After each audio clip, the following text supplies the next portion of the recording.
చిలకలూరిపేట పట్టణంలో legal metrology, తపాలా మరియు కొలతల శాఖ అధికారులు ఆకస్మిక తనిఖీలకు రావడం కలకలం సృష్టించింది. తనిఖీలకు వచ్చిన అధికారులను చూసిన పట్టణంలోని బంగారు నగల దుకాణాల యజమానులు షాపులు మూసివేసి ఉడాయించారు. దీంతో అధికారులు సైతం షాక్ అయ్యారు. ఎందుకు ఈ తనిఖీలు?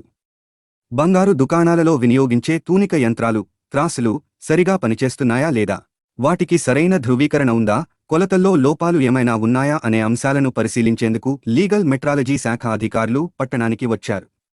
అధికారులు పట్టణంలోని ప్రధాన కూడళ్లలో మరియు బజార్లలోని బంగారు షాపుల వద్దకు వెళ్లేసరికి ఒకటి కాదు రెండు కాదు, దాదాపు అన్ని ప్రధాన బంగారు దుకాణాలు మూసి ఉండటం కనిపించింది. తనిఖీ సమాచారం ముందే తెలుసుకున్న వ్యాపారులు భారీ జరిమానాలు మరియు కేసులు తప్పించుకునేందుకు ముందుగానే షాపులను మూసివేసినట్లు తెలుస్తోంది.